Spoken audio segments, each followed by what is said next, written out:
Vamos a continuar con nuestra magistral. Ya tenemos aquí a nuestra ponente, a la doctora Franco.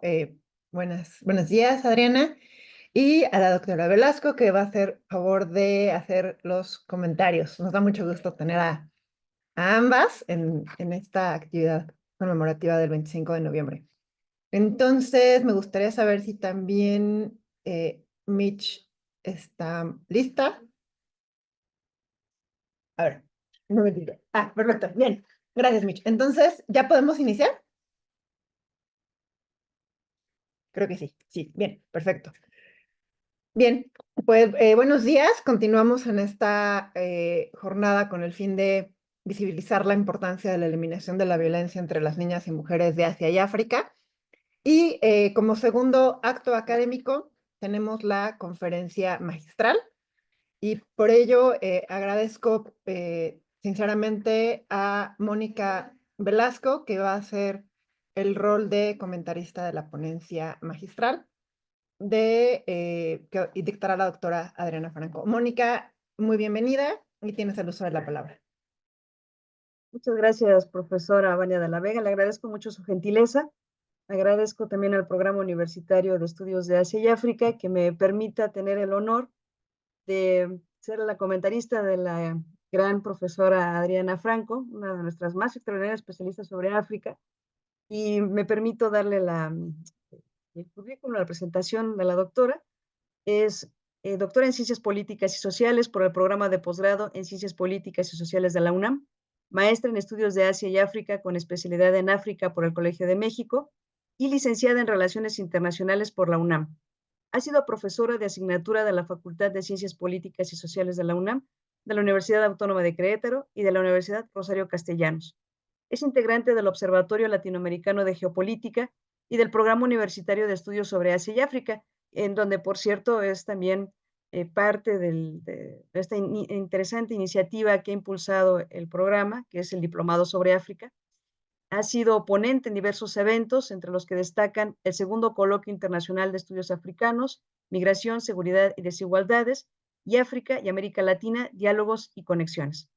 Entre sus artículos más recientes se encuentran La guerra a distancia, el caso de Libia, en el libro Las guerras del siglo XXI, y en coautoría con Ilse Víquez, Feminismos y Poscolonialidad, en la obra de Chimamanda Ngozi Adichie, Violencias y representaciones desde la literatura africana, en la revista Abatirá. Y bueno, es una pequeña muestra de la cantidad interesante de las iniciativas de la doctora Franco, entre sus muchos artículos, capítulos del libro y su tesis doctoral que quizás él pueda, en sus muchas iniciativas que tenga, la publicará como un libro electrónico, porque es muy, muy interesante la obra de la doctora Franco, esta tesis Hegemonía y Territorio en África Noroccidental. Así es que, pues bueno, sin más, le cedo la palabra a la doctora Franco y le agradezco mucho su presencia. Por favor, doctora.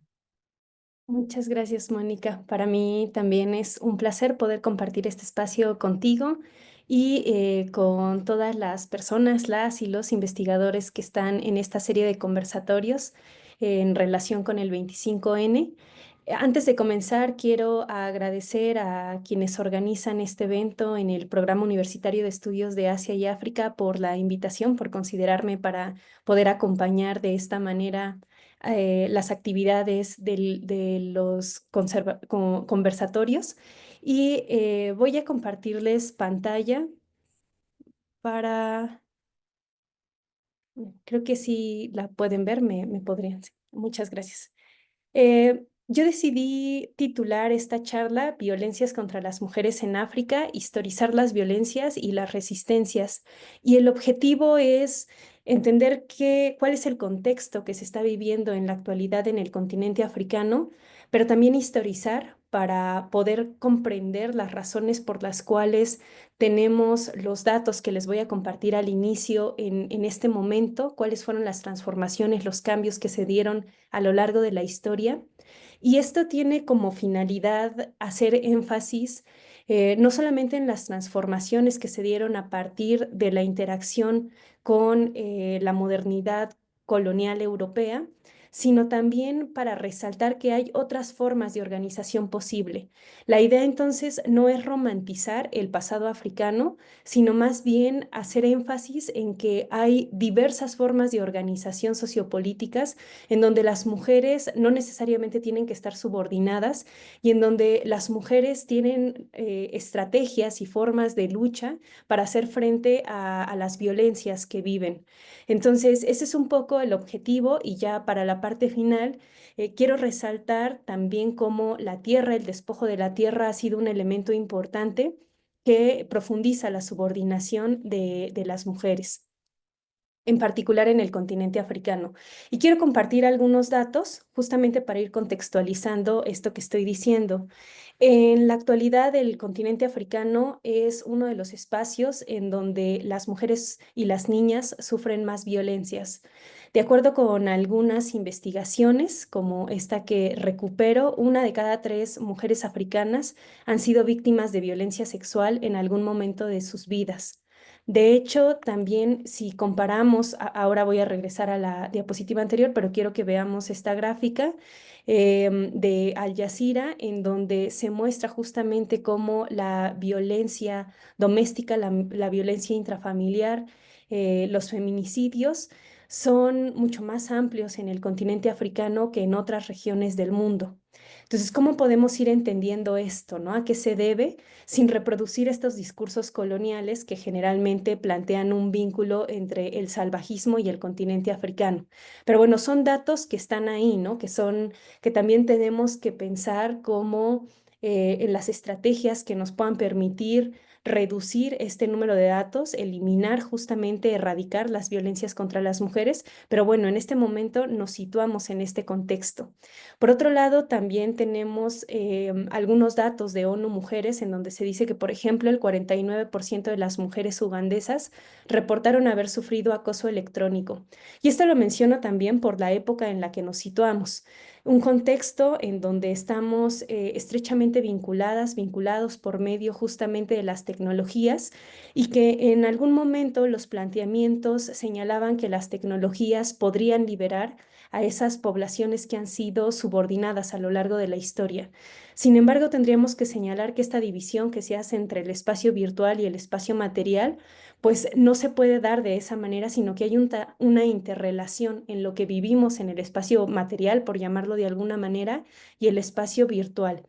Entonces tenemos que transformar las relaciones que tenemos en ambos espacios y las tecnologías tienen que ser una forma de contribuir a eliminar esas violencias y no a reproducirlas. Con este ejemplo que les pongo, en realidad lo que estamos viendo es que se profundizan esas violencias. Y otro dato que también quiero recuperar es que en Etiopía se han producido más matrimonios infantiles a partir de la sequía, porque hay algunos estudios que han señalado que la violencia contra las mujeres se incrementa también en medida que se incrementa la crisis ecológica, la crisis climática. Entonces, si pensamos en estas dos variables como elementos que se correlacionan de manera positiva, nos damos cuenta entonces que para poder erradicar las violencias en contra de las mujeres, tenemos que erradicar las violencias que se generan en el sistema en general.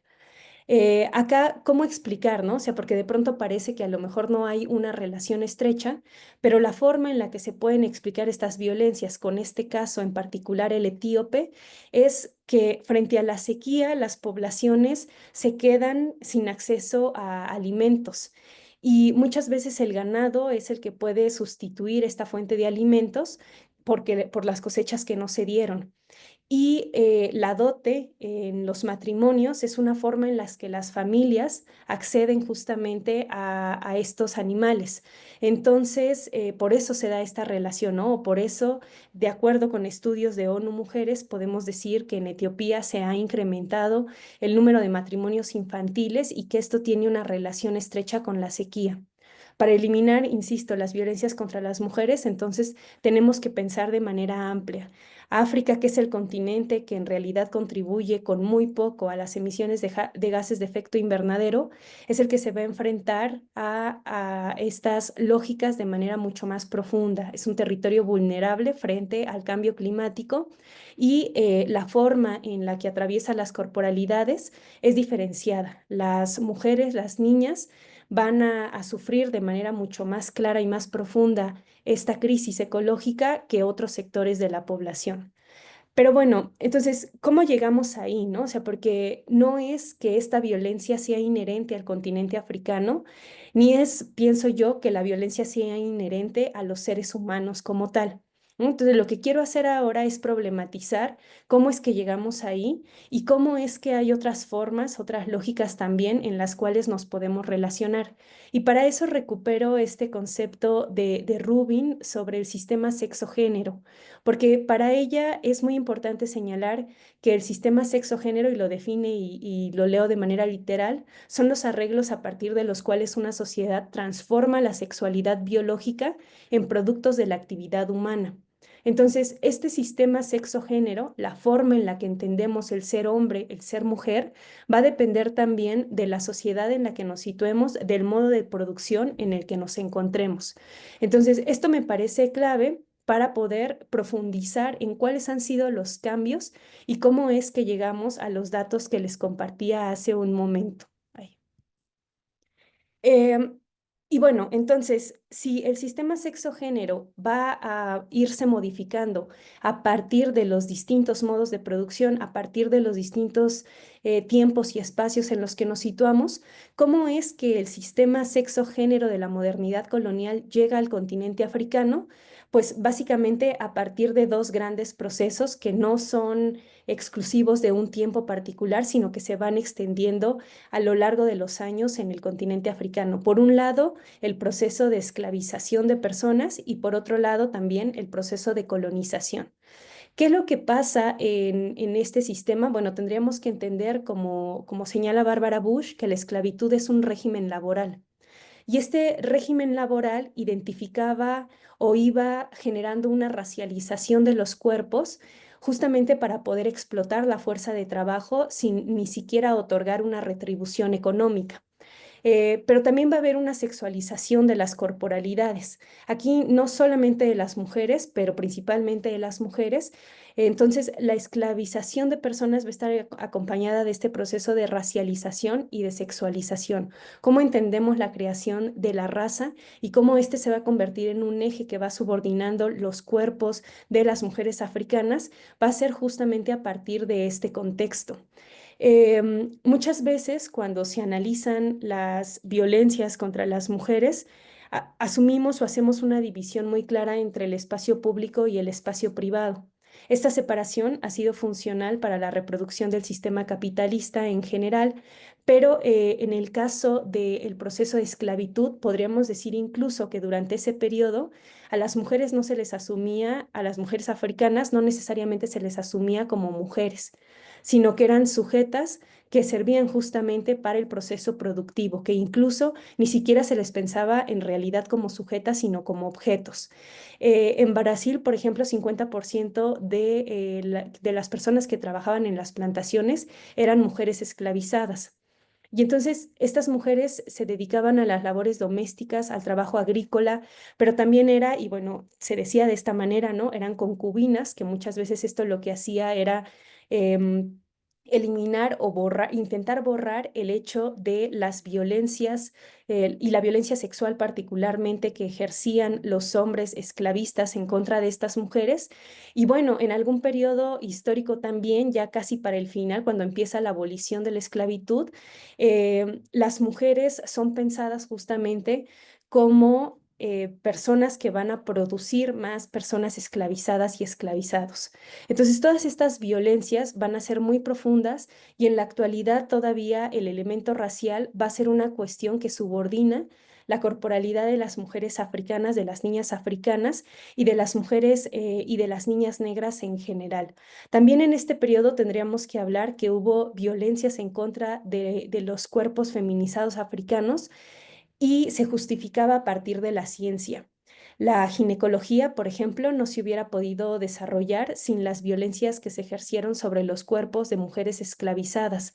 Yo acá en las diapositivas les pongo una imagen que es una escultura de Michelle Browder, que es una artista estadounidense, y es una estatua de tres mujeres que hace referencia justamente a Lucy, Betsy y Anarca, que fueron tres mujeres esclavizadas sobre las cuales se experimentó para poder generar desarrollos y para poder generar los estudios de la ginecología.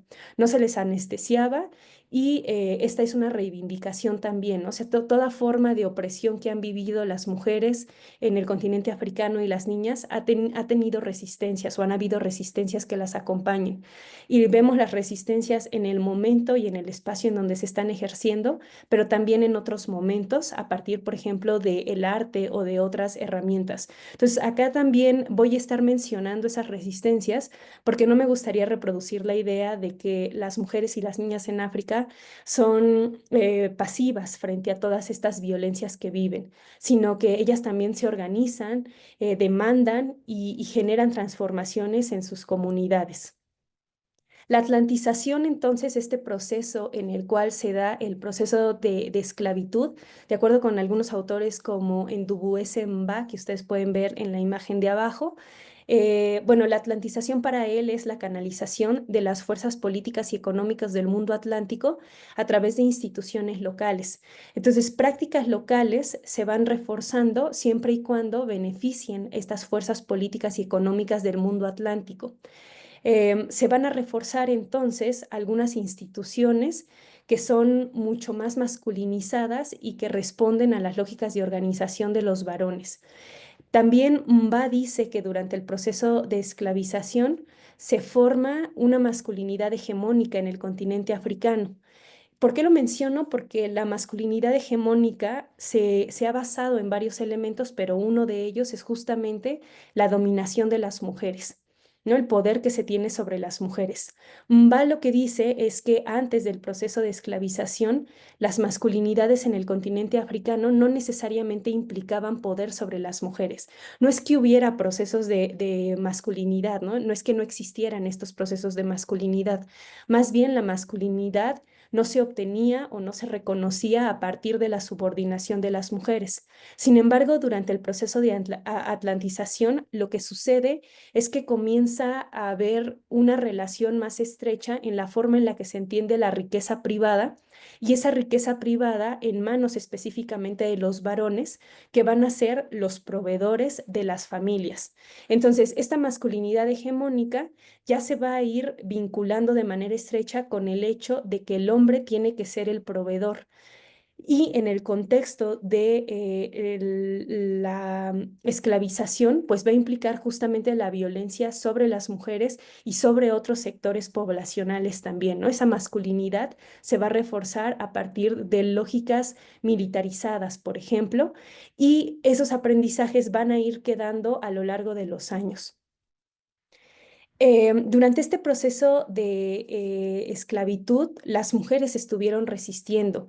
En muchas ocasiones los hombres comenzaron a tener los cultivos de los bienes que permitían tener un acceso a la riqueza, porque también a partir de este momento la riqueza monetaria va a ser mucho más importante que otras formas o de otros bienes. Mariana Cándido hace un estudio que me parece muy interesante, su última publicación plantea justamente que ya a partir del siglo XIX en el continente africano se va a hablar de propiedad privada, justamente a partir de los vínculos y de las estructuraciones que se están generando a partir del proceso de esclavización. Y durante este tránsito de la atlantización, entonces se va a instaurar la idea de la propiedad privada y generalmente también asumimos que las mujeres nunca tienen acceso a la propiedad privada.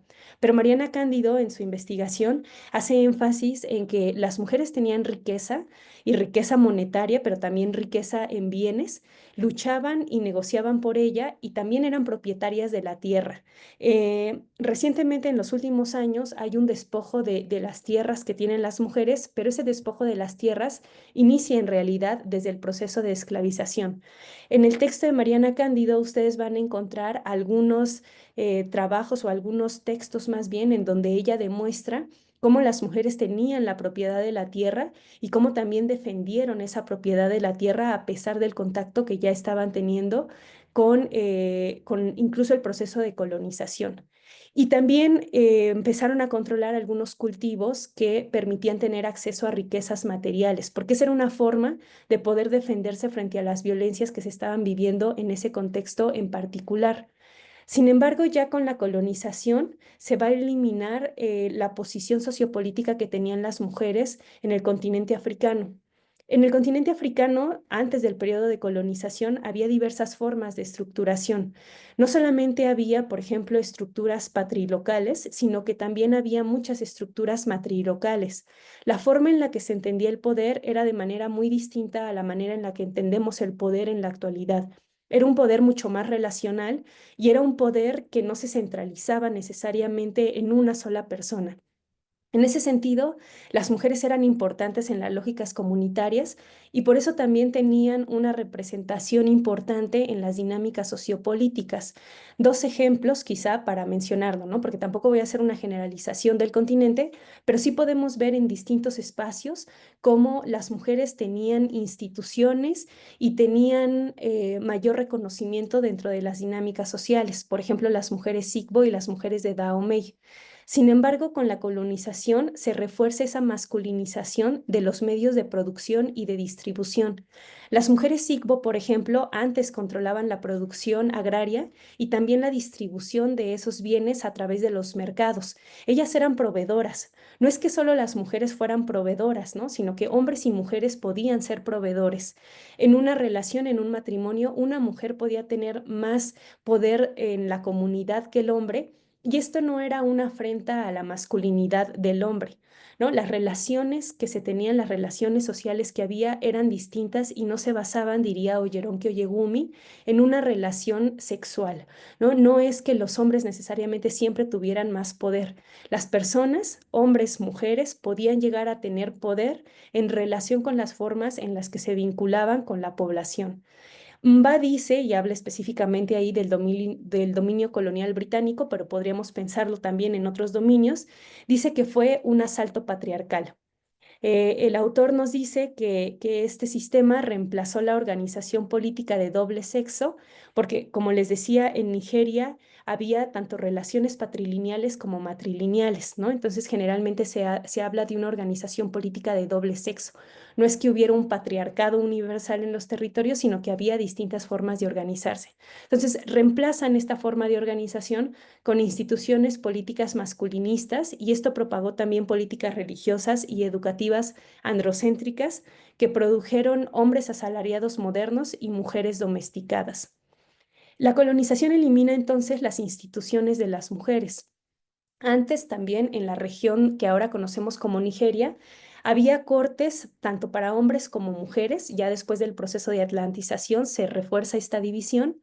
Pero una cosa que es importante y que recupera también Mba es que las cortes de los hombres solo regían las dinámicas de los hombres, mientras que las mujeres regían, o estas cortes podían regir las dinámicas tanto de los hombres como de las mujeres. En Sudáfrica también había jefaturas paralelas, también las mujeres tenían representación política. Entonces, esta idea de que las mujeres siempre hemos estado en el espacio privado no corresponde a las formas en las que se organizaban los pueblos africanos. Sin embargo, con la colonización no se reconocen estas instituciones. Por ejemplo, los Mikiri, en el caso Igbo, en el caso de las mujeres Igbo, eran asambleas en donde ellas se reunían para discutir temas que les afectaban. Y eso podía incluir, por ejemplo, violencia de los hombres, porque acá, aunque las mujeres tenían representación, no quiero plantear que no había dinámicas violentas entre las comunidades. Si una mujer era violentada por un hombre, las mujeres se reunían en los mikiris y decidían cómo actuar para hacer frente a esta violencia y para eliminar esta violencia. Y podían hacer varias acciones. Algunas de las prácticas eran las huelgas o los boicots, que bueno, ahora también han sido muy criticados los boicots, ¿no? Pero que son útiles justamente para reforzar esas lógicas en las cuales se busca luchar contra algo que está generando violencias, contra una institución, un estado, un elemento, una persona que está generando esas violencias. Entonces las mujeres se organizaban y entonces no es que no hubiera violencia, pero había instituciones que protegían a las mujeres y donde ellas se podían organizar. Pero la colonización también transforma la idea de trabajo únicamente como mercancía y a la tierra como renta, y esto va a ir reforzando la idea de que las mujeres tienen que estar en la esfera privada. La colonización va a reforzar esta división de esferas entre lo público y lo privado, y se va a asumir que los hombres son los que están en la esfera pública. Se recuperan algunas instituciones africanas, pero solamente las instituciones de los hombres. Las de las mujeres quedan eliminadas y en la educación lo que se les enseña es ser buenas madres, buenas esposas, cumplir con su rol en la esfera privada sin tener acceso a un ingreso. Esto lo quiero vincular también con la forma en la que se piensa la naturaleza, porque yo iniciaba señalando esta correlación que hay entre la violencia contra las mujeres y la violencia contra la naturaleza. La naturaleza se ha proyectado o es pensada desde el sistema capitalista como un objeto que sirve para la valorización del capital. Es una de las divisiones centrales de la modernidad. Entonces, todo lo que acercamos o todo lo que pensamos como cercano a la naturaleza lo pensamos como algo inferior, ¿no? El desarrollo frente a la naturaleza, el hombre frente a la mujer, lo blanco frente a lo negro, las mujeres naturalizadas. El continente africano durante el proceso de colonización también fue feminizado.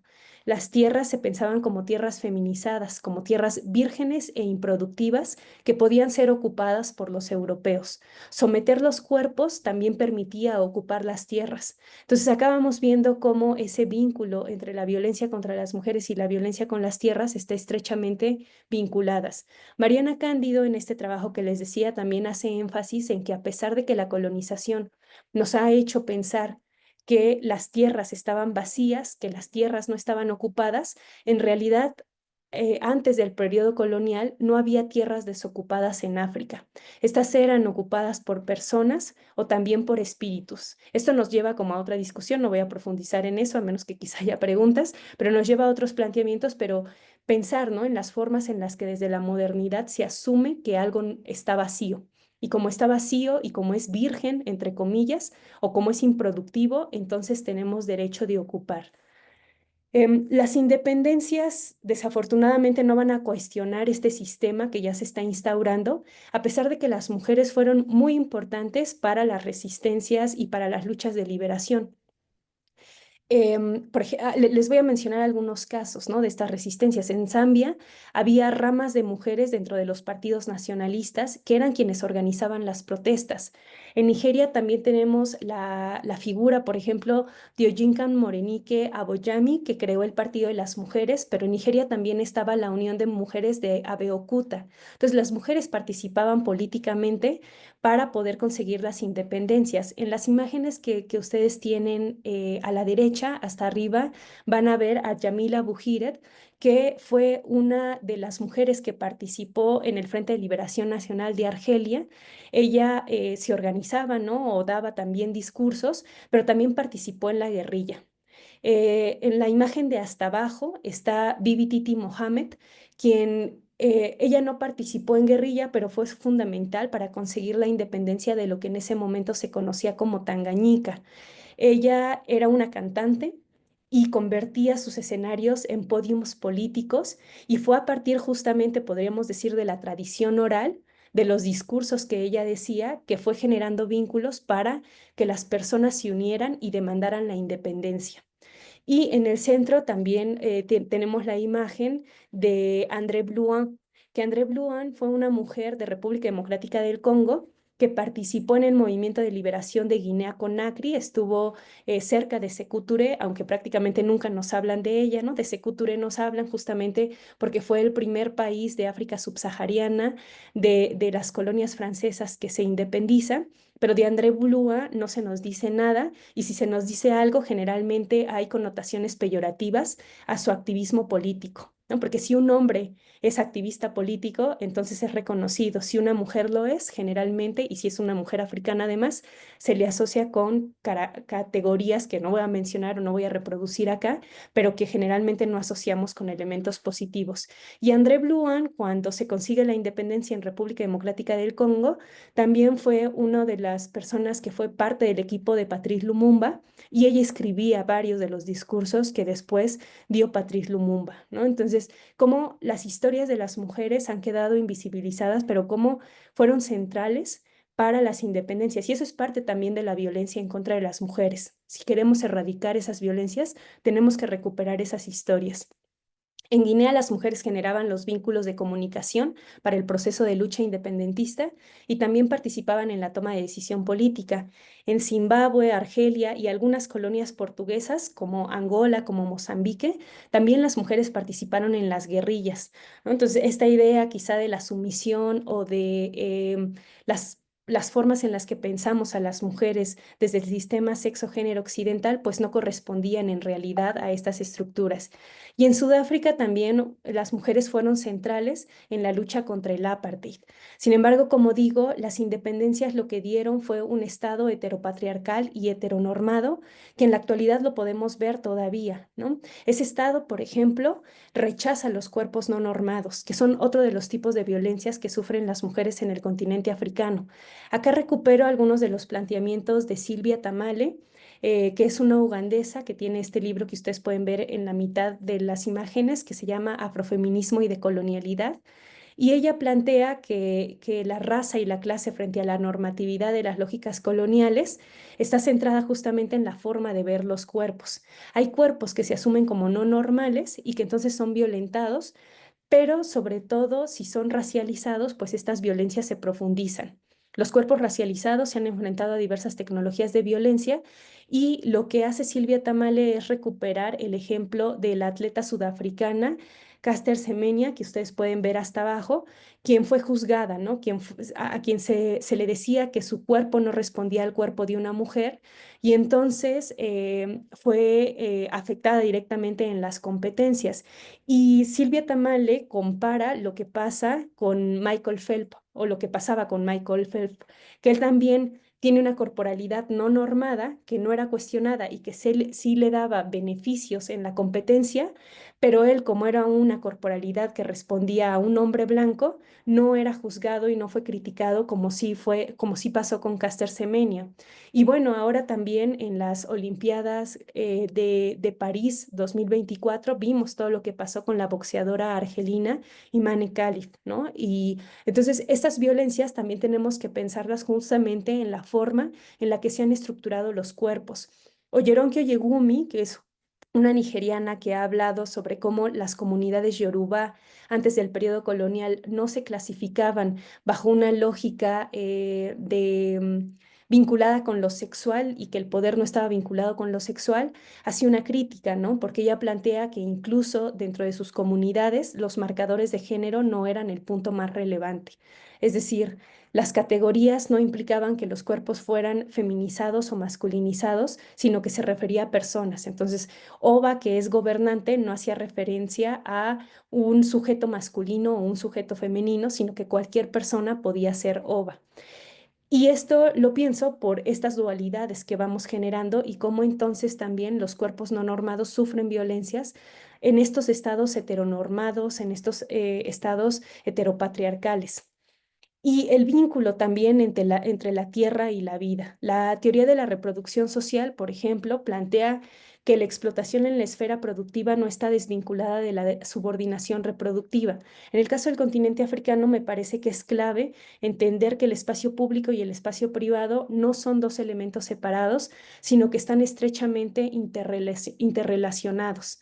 Em, Pensamos en la división del trabajo y también desde planteamientos de teóricas marxistas, y esto ha sido muy relevante, se ha hecho énfasis en cómo el trabajo reproductivo no ha sido reconocido como parte de los trabajos productivos y que esto también refuerza, profundiza las violencias en contra de las mujeres. En el caso del continente africano, a pesar de que está esta división, las mujeres sí trabajan en el espacio público, pero generalmente son pensadas como trabajadoras familiares o trabajadoras de temporada y solamente ayudan. Entonces no tienen un ingreso o dependen de los ingresos que se les da a los hombres.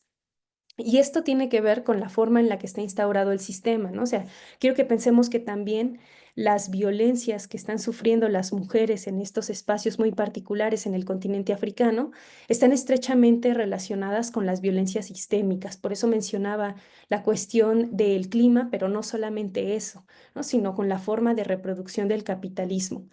El acceso desigual a la tierra que se fue instaurando a partir de todo este proceso histórico que les he compartido, contribuyó a excluir a las mujeres de los procesos de tomas de decisión.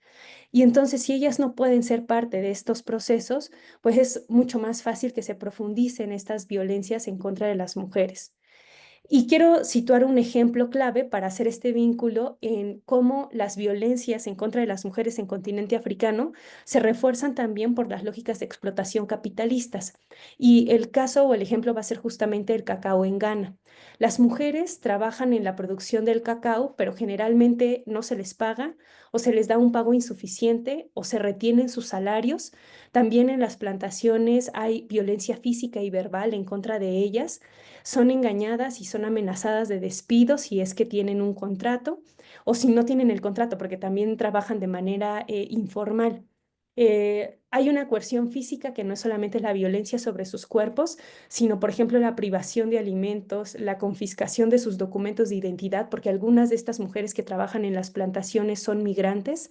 Hay violencia sexual, etcétera, contra ellas. Y esto sí es un problema que compete específicamente a Ghana, pero que tenemos que entenderlo en la forma de distribución y en las cadenas de suministro que se dan a partir de las lógicas del sistema capitalista. El cacao es un producto que en realidad las poblaciones en Ghana no necesariamente consumen, sino que es un producto de exportación. Mientras que hay empresas entonces a nivel internacional que se están beneficiando del comercio del cacao, hay mujeres que están siendo violentadas. Entonces, las culpas no podríamos situarlas únicamente en un actor, ¿no? No solamente son los hombres en Ghana, que son unos violentos, sino todas las lógicas de reproducción y producción del sistema. Mucho del trabajo de las mujeres, como les decía, está en la informalidad y fuera de contratos. En la década de los 90 se empezó a hablar de la caza de brujas en el continente africano. Y sabemos que este proceso es un proceso muy antiguo que de hecho justamente sirvió para quitar o para despojar de los ingresos que tenían las mujeres en Europa, por ejemplo, y para que hubiera una apropiación de las tierras de estas mujeres.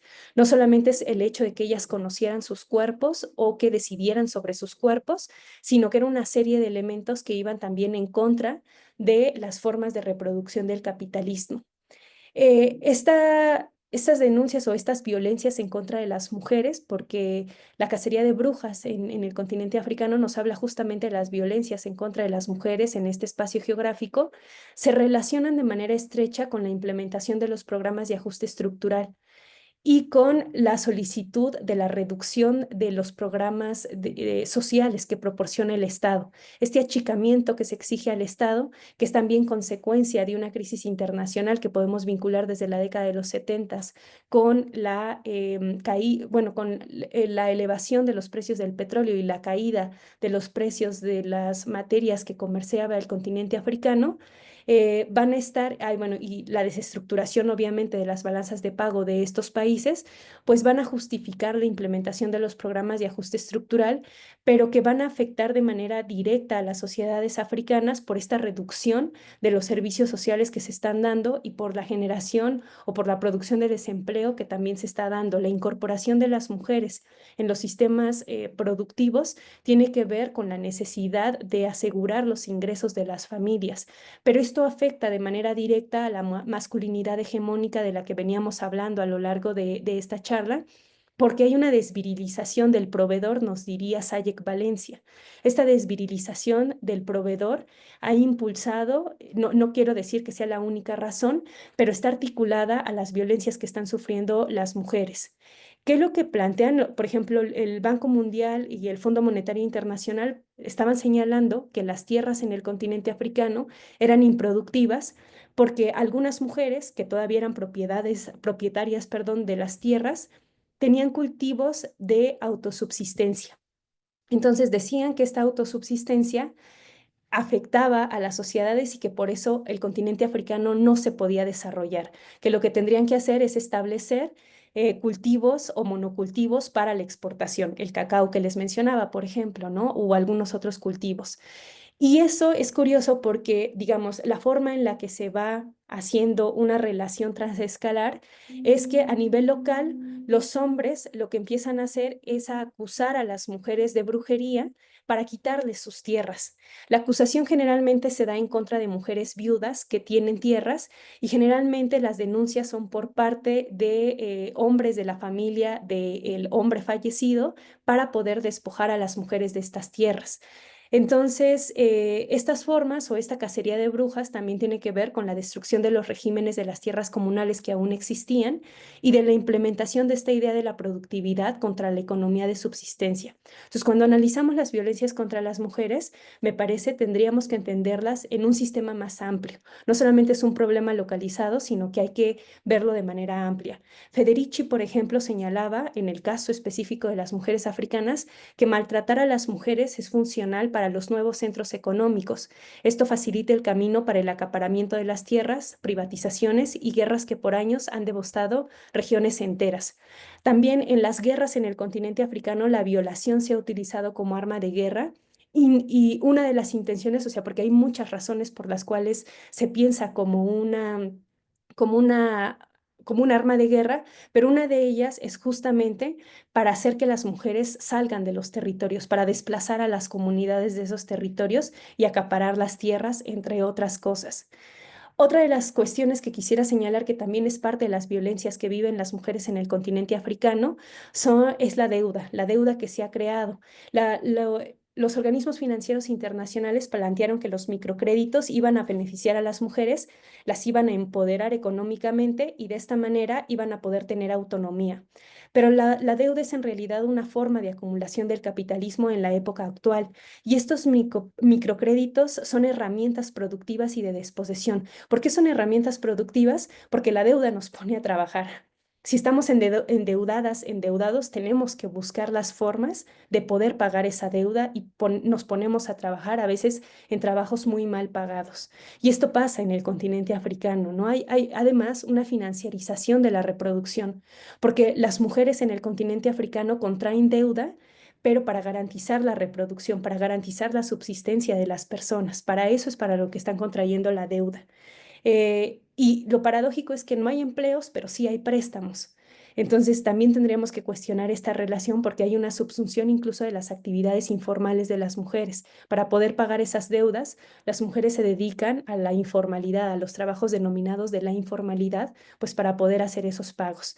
Pero además la deuda también individualiza los cuidados y la subsistencia y genera humillaciones sobre las corporalidades. Se dice que que quienes mejor pueden pagar una deuda somos las mujeres, ¿no? Se ha hecho también esta idea, esta relación de que las que mejor pagan son las mujeres.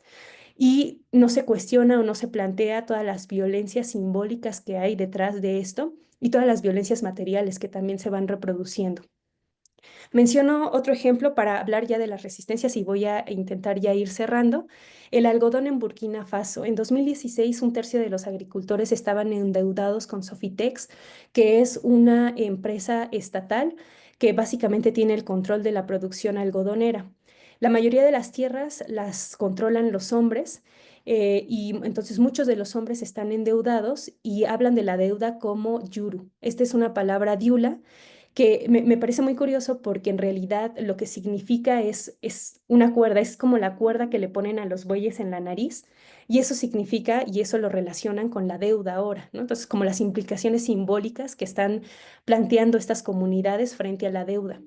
Y una de las acciones que están haciendo los hombres para poder enfrentar esta violencia de la deuda es violentar a las mujeres de alguna manera. Y una de las estrategias es la poligamia, casarse con más mujeres pero para poder tener fuerza de trabajo, para poner a las mujeres a trabajar, tener ingresos económicos y poder pagar. Las mujeres resisten, claro está, ¿no? No son pasivas frente a todas estas acciones. Entonces hay robos, y lo pongo entre comillas, porque pues, si es su trabajo y no les pagan, pues qué tanto están robando, pero bueno, robo entre comillas de productos, o quienes son llamadas Muruti Musou, que son mujeres que se organizan entre ellas y que dicen que no van a trabajar hasta que no les paguen los maridos. Cuidar la vida también como un elemento central y cómo las dinámicas van cambiando a partir de los intereses productivos externos. Menciono un ejemplo, el karité, por ejemplo, antes era considerado un cultivo femenino y las legumbres eran masculinas, pero ahora que se ha popularizado tanto el karité y que es un bien que se está elevando o se está valorizando de manera más significativa que las legumbres a nivel internacional, los hombres están intentando ocupar estos cultivos y las mujeres ahora se han tenido que encargar de las legumbres para la alimentación. Los hombres, aunque se asume que el karité es un cultivo femenino, prefieren la humillación, entre comillas, de ser feminizados a la pobreza, ¿no? O sea, el eje de clase les importa muchísimo más, obviamente, que el eje de género frente a esta situación. Pero como las mujeres son las que procesan el karité para hacer la manteja, todavía se pueden resistir y todavía tienen el control.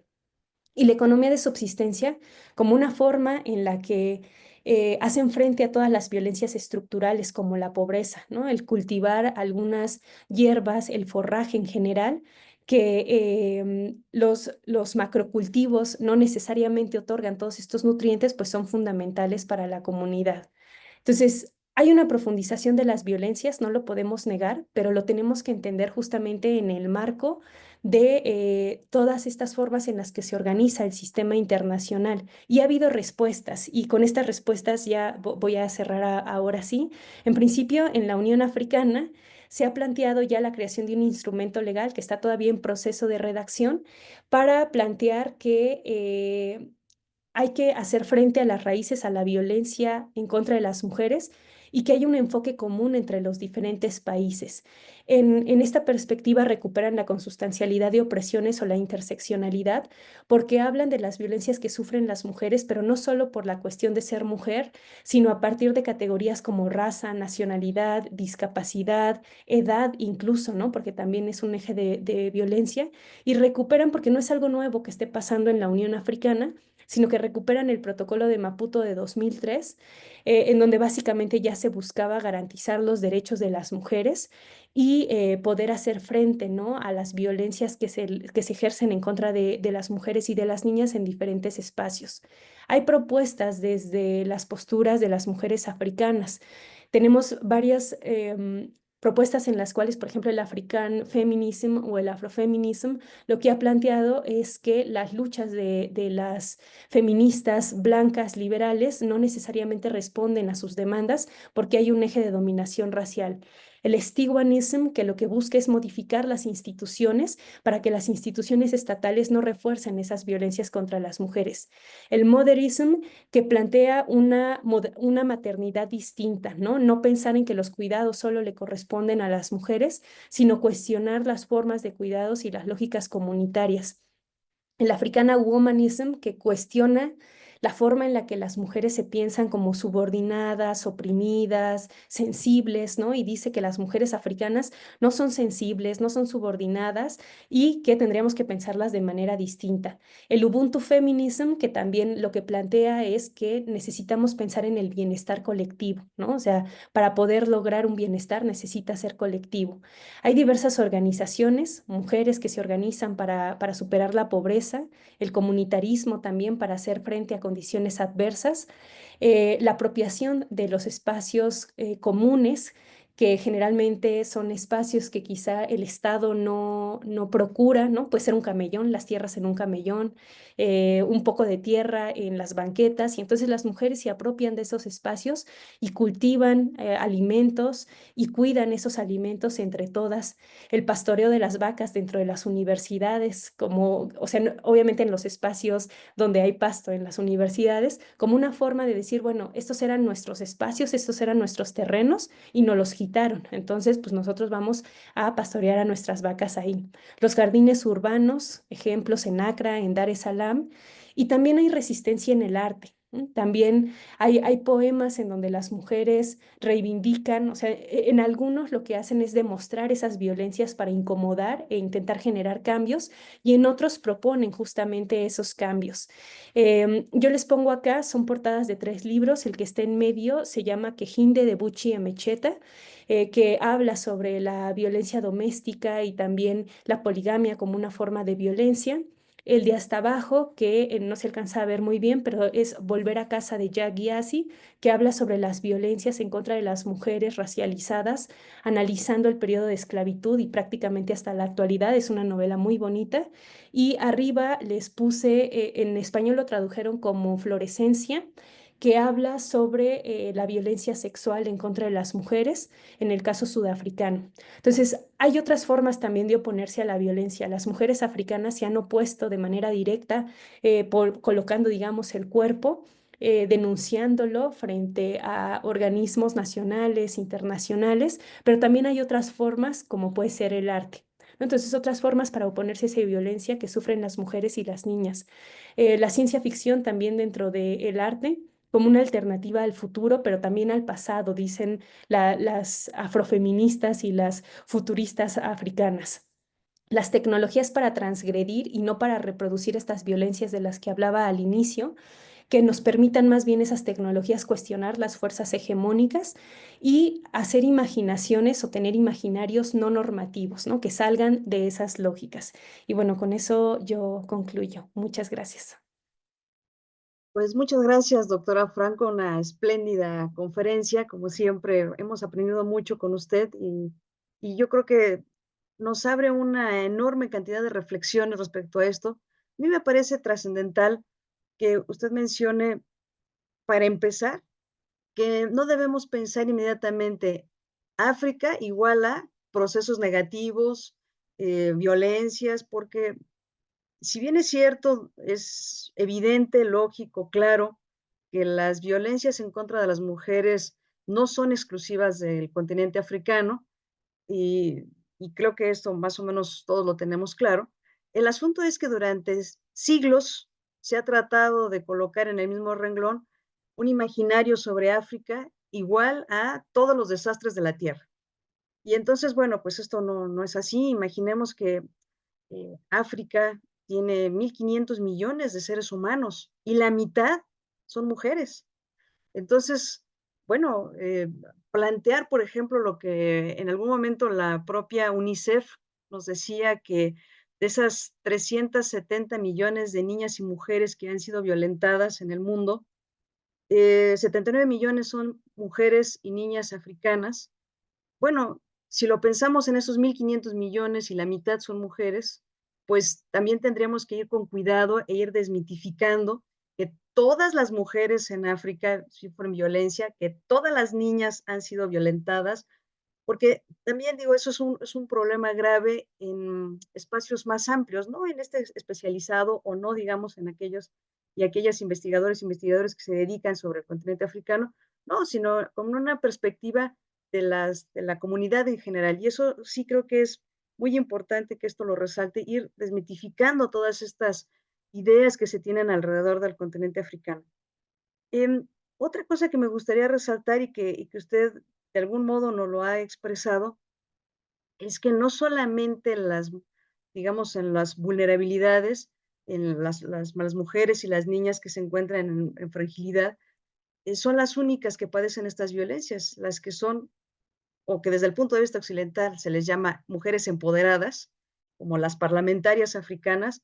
También recientemente se levantó una encuesta en la que se sabe que el 80% de las encuestadas que trabajan o que son parte del parlamento de alguno de los países africanos han sufrido violencia. Entonces, no solamente es la cuestión de las mujeres rurales o analfabetas, no, la violencia es, digamos, abarca a amplios sectores de las poblaciones. Me gustaría muchísimo resaltar esto que usted habla sobre el colonialismo, que sin duda es una de las partes fundamentales para comprender cómo y por qué estas violencias han sido mucho más profundas en nuestros países, porque en América Latina también tenemos estas circunstancias a causa de la colonia, y también este paso de la esclavitud, este desangramiento del continente africano, en donde, bueno, América Latina, América en general, pues se benefició de ese desangramiento, pero en contrapartida existió una desestructuración terrible. Y en referencia a esto, es interesante que, por ejemplo, hasta no hace mucho tiempo, los afrodescendientes en las Américas se oponían a decirse afrodescendientes y preferían utilizar negros americanos, negros brasileños, ¿no? Porque hacer esta relación directa con África les daba un terrible escozor, ¿no? Entonces, parte también esto de quitar estas mitologías de todo lo negativo es esto, ¿no? Que finalmente nos sintamos orgullosos de esas herencias o, digamos, esos vínculos que existen con África. Y esto que tiene que ver con el colonialismo y con el paso también de las religiones, muy particularmente la religión católica, que desestructura estas sociedades al grado que, por ejemplo, em, esta idea del matriarcado se vio totalmente fragmentado, ¿no? Porque, por ejemplo, los colonizadores se referían solamente a los hombres como los líderes, cuando las mujeres en muchos sectores, en la agricultura, en las cuestiones religiosas, en el comercio, pues eran líderes, muchos de estos grupos de mujeres, pues llevaban adelante una serie de actividades económicas que eran las que dominaban muchos productos, como usted bien decía, el karité, pero muchos otros que solamente los llevaban adelante las mujeres. Y cómo este paso de estas institucionalidades ya muy eurocéntricas van, por un lado, medrando la presencia de las mujeres y por otro, van tratando de minimizar consejos tradicionales en los que ellas formaban parte y que se van cada vez, digamos, como eh, quitando, menospreciando, invisibilizando, y esto a su vez también va generando que las mujeres vayan perdiendo, digamos, este, este, esta presencia tan fuerte que es durante siglos habían tenido en el continente africano. Y bueno, por supuesto, tiene usted mucha razón, no hay que, pues, pensar que era algo extraordinario y maravilloso antes de la llegada de los europeos, pero es cierto que la presencia de las mujeres tenía un peso fundamental.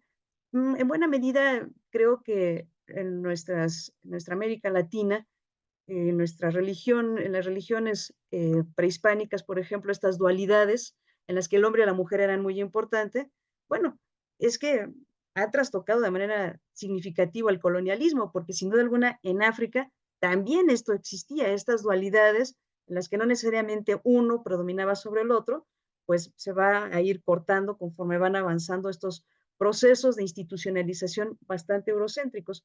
Cuando usted hablaba sobre las mujeres en las luchas por la independencia, yo me acordaba de Josina Machel, que es esta gran guerrillera mozambicana, que también estuvo en el Frelimo, y que sin duda alguna pues era, digamos, parte no solamente de la lucha por la búsqueda de la independencia en Mozambique, sino que también ella reivindicaba el poder de la mujer dentro de todas estas tomas de poder de decisión. Desafortunadamente ella murió muy joven, 25 años me parece, era muy jovencita, pero bueno, el Día de África, digan, el Día de África, el Día de la Mujer en Mozambique, justamente es el día en que ella muere, que es el 7 de abril. Entonces, ¿a dónde voy? A que efectivamente me gustó mucho cuando usted señala que no solamente es pensar el feminismo desde el punto de vista eurocéntrico, es decir, las reivindicaciones también surgen, vienen y hay una lucha constante de las mujeres y de las niñas en África.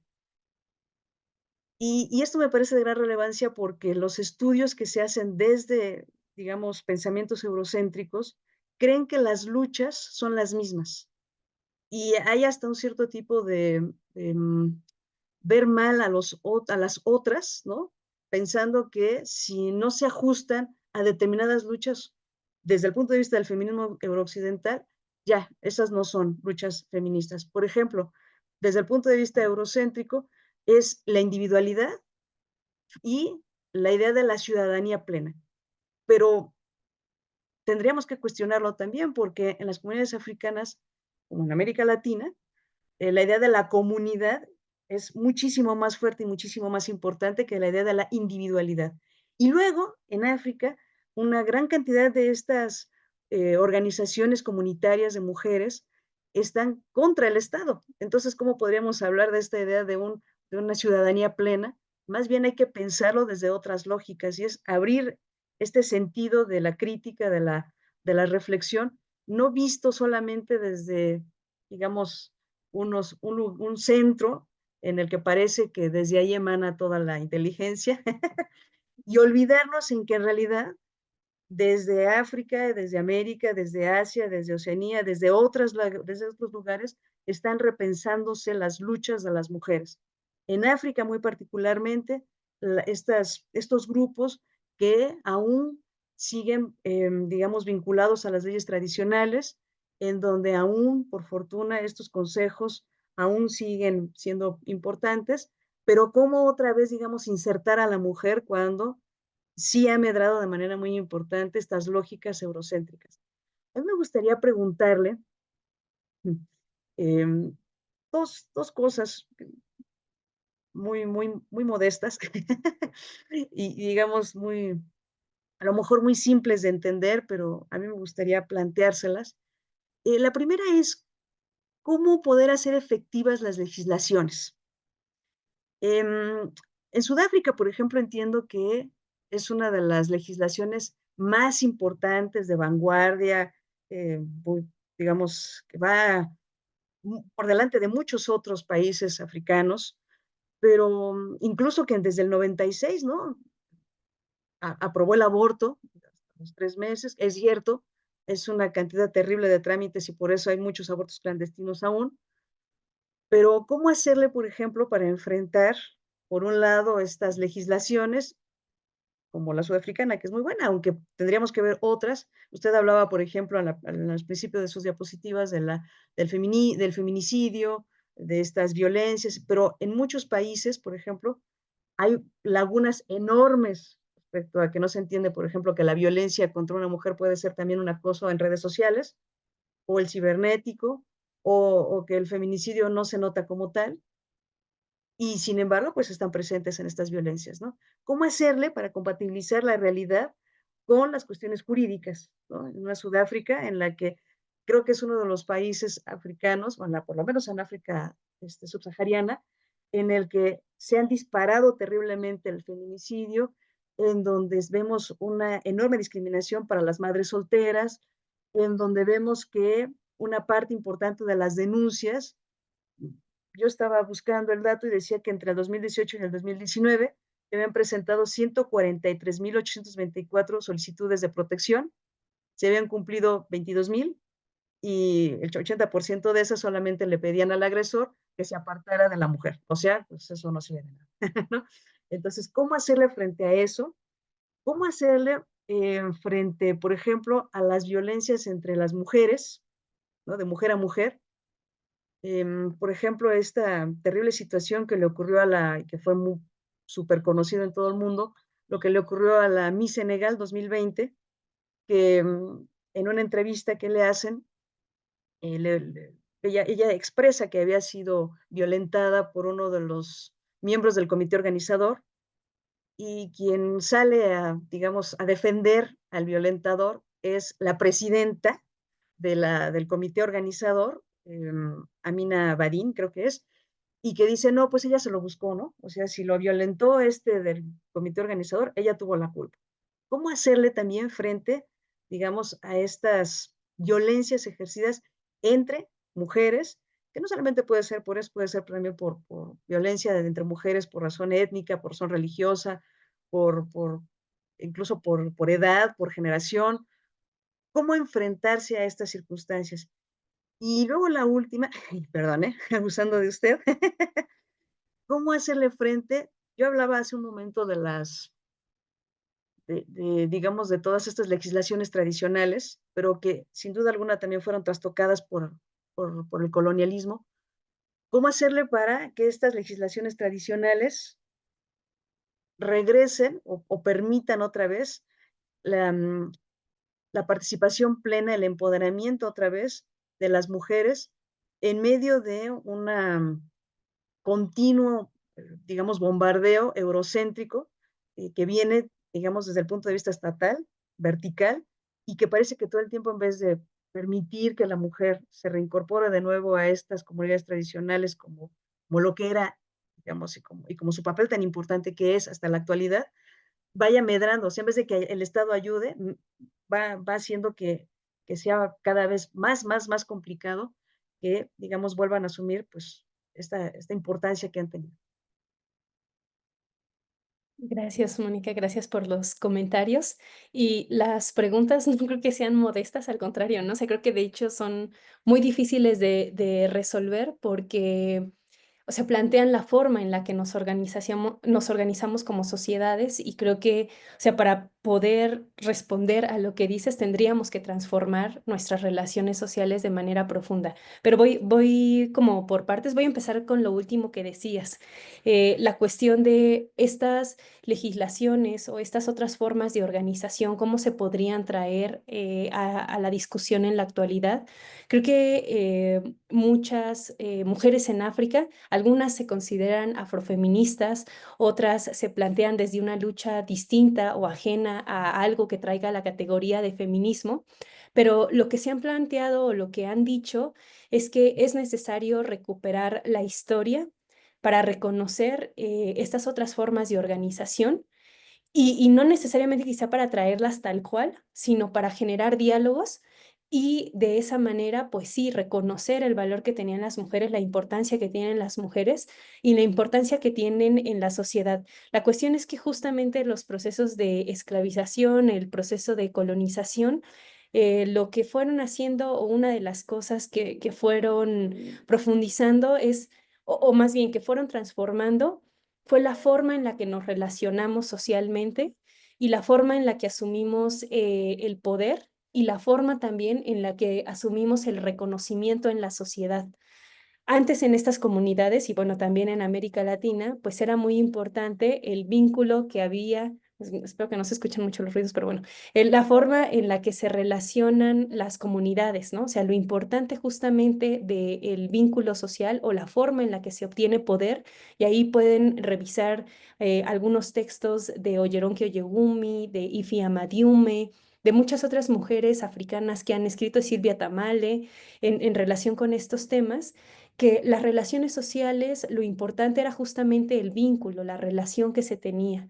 No, el poder no se tenía si yo tenía mucho dinero o no, ¿no? Que ahora en realidad el poder se basa como en estas lógicas, como tú decías también, Mónica, sumamente individualizadas, ¿no? Entonces, no es el velar por la comunidad, no es el pensar por la comunidad, sino pensar de manera muy individualizada. Entonces, regresar a este pasado tiene el objetivo no de decir, ah, pues las cosas estaban mejor o no había violencias contra las mujeres y las niñas en ese periodo, sino decir otras formas de organización son posibles, lo fueron. Había en ese momento otras formas de relacionarse y eso es lo que podemos construir, porque de pronto también en los planteamientos que se dan en relación con un patriarcado universal, a mí me parece que pensar en ese patriarcado universal es muy desmovilizante y incluso despolitizante, ¿no? Por decirlo de alguna manera, porque entonces estaríamos naturalizando la relación de subordinación que tenemos las mujeres frente a los hombres. Ver el continente africano, ver la historia del continente africano nos permite ver que eso no es cierto. Y entonces traer estas otras formas, discutirlas, negociarlas, plantearlas, ver también cuál es la utilidad, ¿no? De esto. ¿Por qué es tan importante tejer desde la comunidad y no solamente desde la individualidad? Y por qué, digamos, se ha hecho una desvalorización de los trabajos que asumimos como femeninos cuando son sumamente importantes. Las marxistas ya lo han dicho también. Esos trabajos reproductivos son muy importantes para la producción. ¿Por qué han sido dejados de lado? ¿O por qué en nuestro sistema los asumimos como menos importantes? ¿Por qué el cuidado de la vida y el cuidado de las personas, que sería, o sea, tendría que ser central en una comunidad, en una sociedad? ¿por qué parece algo que no merece ni siquiera un sueldo o que no merece el reconocimiento? ¿No? Entonces, quizá estos diálogos son los que permiten ir cambiando.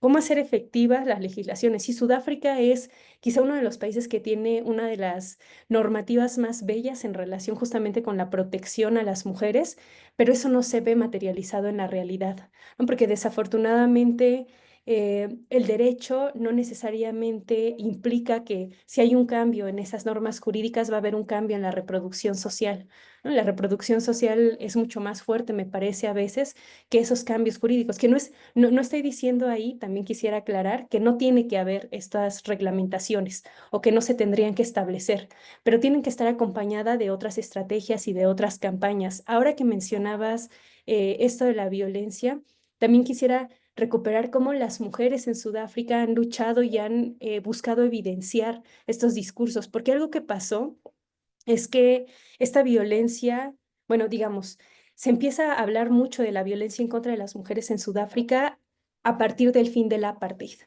Entonces, el discurso a partir del Estado fue justamente que las acusaciones de la violencia de género en Sudáfrica eran racistas, ¿no? Se debían a una cuestión racista.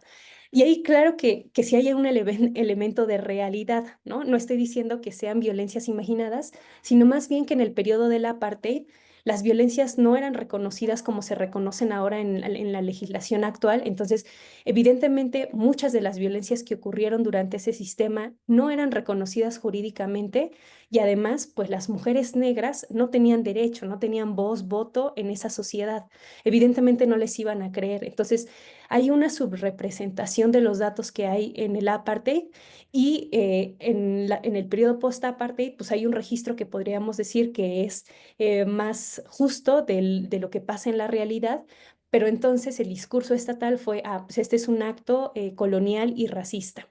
Entonces, a mí me gustaría señalar que sí hay estos actos, o sea, tampoco como plantearlo en esta dicotomía, ¿no? Y si a partir del fin del apartheid es cuando se incrementan, pero sí hay un problema severo en Sudáfrica y me parece que esto también se vincula nuevamente con las formas de reproducción del capitalismo. Para mí no es casual, y bueno, ahí tendremos que hacer correlaciones quizá, y no tengo ese estudio como muy matematizado, pero uno de los países del continente africano más moderno en términos del capitalismo también es uno de los más violentos contra las mujeres.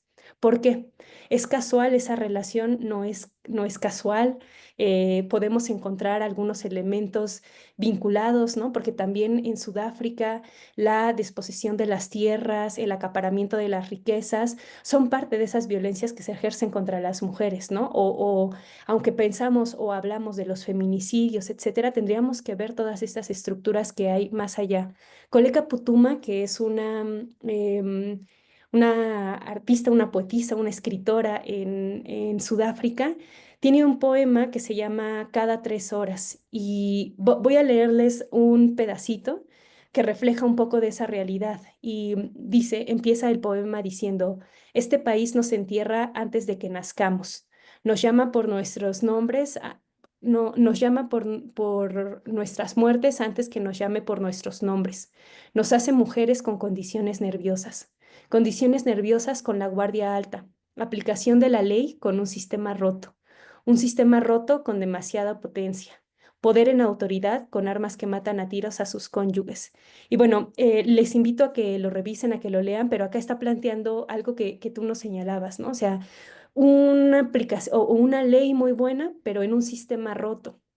Un sistema roto que puede tener mucha potencia en esas normatividades, en esas leyes, pero que realmente no genera una transformación. ¿Qué tendríamos que hacer para poder hacer efectivas esas legislaciones? Creo que tenemos que pensar en un modo de producción distinto para realmente no pensar en estas lógicas de competencia, de individualidad, de la subordinación, ¿no? De ser a partir de la eliminación de lo que es otra persona. Y eso se vincula, me parece, también con lo que mencionabas de la violencia de mujer a mujer. Tú mencionabas ya el caso de la violencia que sufren las mujeres dentro de los parlamentos y en el caso de África tenemos varios países que tienen una representación significativa de mujeres en sus parlamentos. Y además de estas violencias que sufren, tendríamos que decir que el hecho de que lleguen no necesariamente implica un cambio en las relaciones sociales en estos países, ¿no? El hecho de que llegue una mujer a una estructura del poder no necesariamente va a eliminar las lógicas machistas o patriarcales, porque muchas veces también esas mujeres, para poder llegar a esos lugares, tienen que reproducir esas lógicas, porque esa forma de poder se basa en esa lógica de subordinación también, ¿no? Entonces no puedes acceder a ese poder en esta estructura, en este sistema, si no reproduces esas violencias. ¿Qué tenemos que hacer? Cambiar entonces las lógicas del sistema. Y bueno, eso está complicadísimo, ¿no? Pero tenemos que hacerlo, o me parece que sí tenemos que pensar en las formas de hacerlo, de aplicarlo de manera real, pues para poder realmente erradicar esas violencias. Sí, yo creo que es muy importante esto porque finalmente las violencias que son extendidas y que por supuesto hay que matizarlas y que desgranarlas con mayor pulcritud, sin duda alguna han llegado a ser mucho más grandes, ¿cómo se dice? Se hacen más grandes. Eh, con el modelo neoliberal. Es verdad, el modelo capitalista o el sistema capitalista ha engendrado desde sí mismo unas violencias terribles en contra de todos los vulnerables, de las mujeres, de los niños, de los ancianos. Y bueno, en la época de la esclavitud, pues ahí era terrible. Ahora que usted estaba hablando sobre las cuestiones estas, yo recordaba pues que la mujer africana esclavizada que llegaba a la región, América Latina, pues era violentada no solamente por ser mujer, por ser esclavizada, sino además porque ella era la que heredaba la posición de esclavitud a los hijos, y esto también violentaba el hecho de que ella, pues, por un lado, sus pares africanos no querían tener relaciones con ella porque no querían llevar una relación de pareja, porque decían, no, pues es que los niños van a ser esclavizados. Y por otro, bajo los patrones estos de los propietarios, pues se creía absurdamente que si era muy frecuente en el Brasil, colonia, la sífilis, si tenían una relación sexual con una mujer virgen, pues entonces se iban a curar. Y entonces veíamos violencias por todos lados. La mujer terminaba en una posición verdaderamente terrible porque se violentaba por todos lados. Lo que no significaba que no existieron unas luchas y unas reivindicaciones y una búsqueda absoluta y cotidiana y siempre muy firme, pues al alcanzar la libertad. Incluso esta idea de libertad hacia los hijos y que llegaban pues a situaciones como el suicidio, ¿no? Digamos, para cortar con esta situación. Entonces, bueno, las luchas, las reivindicaciones vienen de siglos en contra de este sistema opresor. Así es que, pues sí, cómo poder tratar pues a lo mejor no de acabar, pero sí de modificar estas estructuras sociales, cómo tratar de mejorar las condiciones de niñas y mujeres, no solamente en África, como en el resto del mundo, es transformando sí o sí un sistema capitalista que ha sido terrible con los más vulnerables. A mí me gustaría abrir para la participación de los que nos escuchan, que están tanto en el Zoom como en el Facebook. No sé si haya alguna pregunta que quisieran realizarle a la doctora Franco. Bueno, mientras se animan, yo creo que es muy importante todo esto que nos ha señalado, porque además nos muestra que las luchas y las reivindicaciones no son de ahora, vienen de mucho tiempo atrás y a mí me gusta mucho el poder conocer, que nos pueda usted acercar, pues a estas otras perspectivas del feminismo, porque se ha proliferado en mayor medida, pues los planteamientos feministas eurocéntricos y seguimos con las violencias, porque al final de cuentas es tratar de imponer una serie de luchas que no necesariamente van de acuerdo a los procesos históricos en cada una de las regiones. Cada uno tiene o cada una va a generando una serie de luchas, de procesos y reivindicaciones conforme pues al medio en el que se encuentra. Y estas luchas y reivindicaciones que tienen que ver sí, directamente con una apropiación incluso de los valores y de las categorías, de los conceptos que las comunidades tenían antes de la llegada de los europeos y que ahora en gran medida se han vaciado de contenido político para darle otro contenido político totalmente ajeno a los procesos históricos de estas mujeres y de estas niñas. Dicen que por el momento no hay preguntas en el Facebook y aquí en el Zoom. Dudas, preguntas, aclaraciones, comentarios. Y a mí me gustaría preguntarle, doctora Franco, ¿hasta dónde, estos grupos que se organizan para defender a las mujeres y las niñas están en dos vertientes? Unas fundaciones, unas organizaciones, que incluso pueden decirse que son de la llamada sociedad civil, como algunos de ellos son patrocinados por el Banco Mundial, que usted ya aludía, por fundaciones como la Rockefeller, por todos estos grupos de interés, que pues a mí me dan un poco de escozor. ¿Cómo es que estos grupos, o por qué estos grupos financian determinadas organizaciones y cómo existen otros que son atacados, pero y que igualmente son, organizaciones comunitarias? ¿Por qué estos otros también porque son atacados incluso entre estos organismos, ¿no? Porque unos son financiados, alentados, sostenidos. Yo leía, por ejemplo, el de una de estas mujeres trasciende los espacios africanos, incluso ha tenido voz dentro del Banco Mundial y está en el Parlamento africano y recibe financiamientos importantes de diversas instituciones públicas y privadas. Josina Machel, que no es la primera que yo les dije al principio, sino es la hijastra, ¿no? Bueno, es que ella murió muy joven, el esposo se vuelve a casar y tiene esta hija que le pone igual, Josina, y pues hereda el apellido de él, Machel, y bueno, recibe grandes reflectores.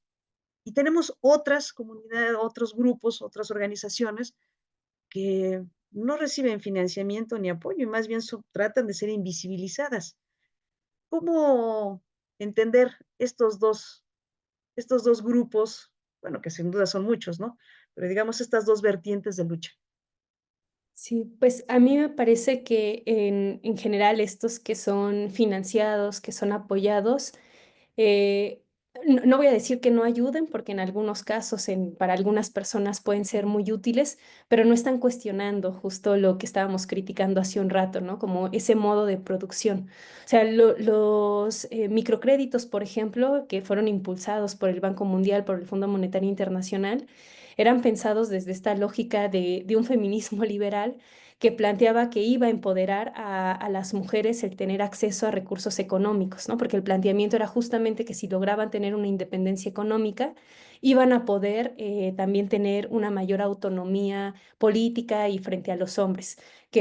Y el planteamiento no es que esté mal, ¿no? O sea, no estoy criticando el planteamiento, no, sí es cierto que cuando hay una dependencia económica, es muy difícil salir de ciertos procesos o de ciertas dinámicas de violencia. Pero el problema es que ese esquema no está garantizando una autonomía real de las mujeres, sino una dependencia frente a otros actores, ¿no? Y a lo mejor un cambio en el tipo de violencia, pero no realmente está implicando una detención de esa violencia. Entonces, estos que son financiados, en general, me parece, lo que hacen es reproducir estas lógicas y muchas veces tienen otro tipo de beneficios. O sea, muchas veces se van a beneficiar de manera indirecta de ciertos programas, de ciertos procesos, y por eso, no, al menos desde mi perspectiva, no son criticados. También muchos de ellos pues son adoptados porque responden justamente a las prácticas del sistema. Pensaba en un caso en particular porque la ablación o también es conocida como circuncisión femenina o la mutilación genital femenina y depende de la postura política, ¿no? Como la nombremos, pero mujeres africanas han pedido que no se hable de mutilación porque no se asumen como mujeres mutiladas.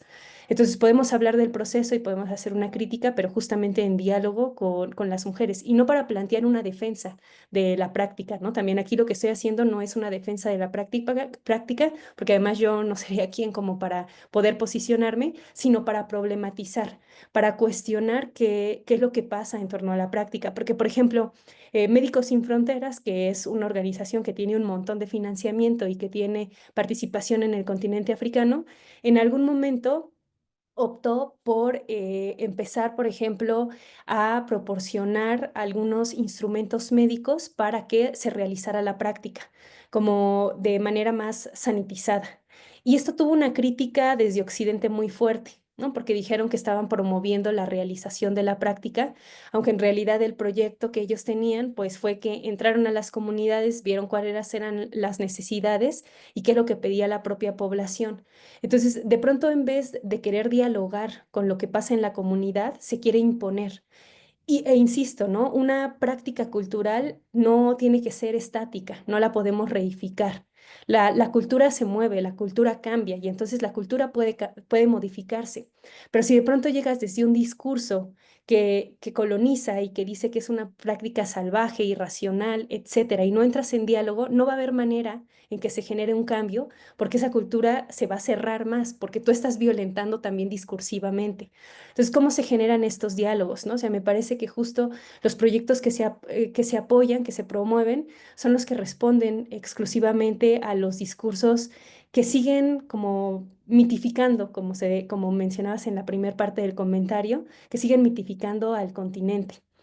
En cambio, otras propuestas que sí buscan generar una transformación o un cambio real o que ponen en cuestionamiento incluso las propias lógicas que se están imponiendo por el sistema, porque estos cultivos que yo les mencionaba de apropiación de algunos espacios que son olvidados por el Estado, pues tampoco es que sean bien vistos, ¿no? Porque es preferible tener comunidades que dependan económicamente y que después compren también alimentos que vienen desde afuera a comunidades que consuman sus propios alimentos, que produzcan sus propios alimentos. Entonces, mientras se siga favoreciendo la dependencia, pues hay ciertos apoyos, pero no salimos de esas mismas lógicas violentas de reproducción social que tenemos. Pues muy interesante, doctora Franco. Yo creo que nos ha dado un panorama muy amplio y para todos aquellos interesados o interesadas en este tipo de temas, yo creo que ha abierto un escenario extraordinario para seguir abrevando, para seguir investigando, para seguir reflexionando, porque además pues no son cuestiones inmutables, como usted dice, todo el tiempo van transformando, todo el tiempo van cambiando. Em, digamos, hablar, pensar, generar conocimiento, pero a mí lo que me gusta mucho que usted acaba de señalar es justamente esos diálogos con, con las y los africanos, porque a veces creo que imaginamos que desde los parámetros eurocéntricos todo se resuelve y en realidad termina por complicarse mucho más las cosas, porque se tratan de imponer y termina por no entenderse la realidad de, de los y las latinoamericanos, asiáticos, en fin, el asunto es el diálogo y digamos, abrirnos a nuevas formas de entendimiento, abrirnos a nuevas reflexiones, que, digamos, no estar atados a estos valores, estos, digamos, estas imposiciones también en buena medida eurocéntricos religiosos, ¿no? Porque también el catolicismo ha jugado de una manera muy, muy fuerte en el continente africano, en donde ha tratado de invisibilizar y de quitarle sentido a, a las religiones de matriz africana, en donde también se ha estigmatizado. Y en esta estigmatización en contra de las religiones africanas también se ha hecho en contra de las madres o padres de santo o yalorishas, que siempre se piensan, digamos, en términos, eh, digamos, como eso, de brujería, denostando el conocimiento, denostando el saber, denostando la historicidad de todos estos pueblos y de todas estas comunidades. Si nadie tiene alguna pregunta, algún comentario, algo quieran preguntarle a la doctora Franco en Facebook. No sé, yo no veo el Facebook por aquí, pero no sé si hay alguna pregunta en Facebook. No sé, No, todavía no hay. Ah, bueno. Pues yo creo que vamos cerrando. Si le parece a usted bien, ¿quiere dar alguna conclusión, doctora, respecto a esto?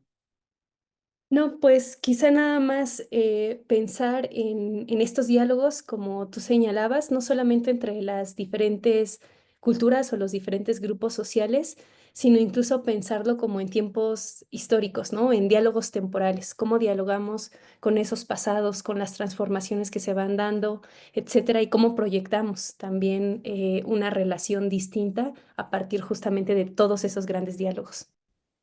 Pues sí, sí, y sin duda son muy importantes. Yo creo que uno de los problemas del sistema capitalista, aparte de la individualidad y de todos estos que hemos hablado, es que nos cerramos al diálogo. En realidad no existe diálogo, hay más bien imposición respecto a lo que se piensa del otro, y esto pues ha generado que se parta o se trunque las posibilidades de comprendernos, de entendernos, incluso de reconocernos en los otros. Entonces, pues, sin más, yo le agradezco muchísimo su presencia. Como siempre, es un gusto escucharla, aprender con usted. Le agradezco mucho al Programa Universitario de Estudios de Asia y África, dirigido por la doctora Alicia Girón y su espléndido equipo, donde está la doctora Vania de la Vega, que le agradezco muchísimo, pues que siempre tengan estas iniciativas de gran importancia, esta en el marco del N25, pero en general, pues siempre a la vanguardia de los debates y de todo lo que se genera alrededor de los debates intelectuales en general de Asia y de África. Así es que muchas gracias, doctora de la Vega. Muchas gracias, doctoras Adriana Franco y Mónica Velasco, por esta espléndida conferencia. Nosotros seguimos acá en la programación. Pueden encontrar el trabajo de Adriana Franco y también en el de Mónica Velasco en nuestras redes sociales. Ambas son participantes activas del Diplomado en Estudios sobre África y otras de nuestras actividades. Gracias a ambas.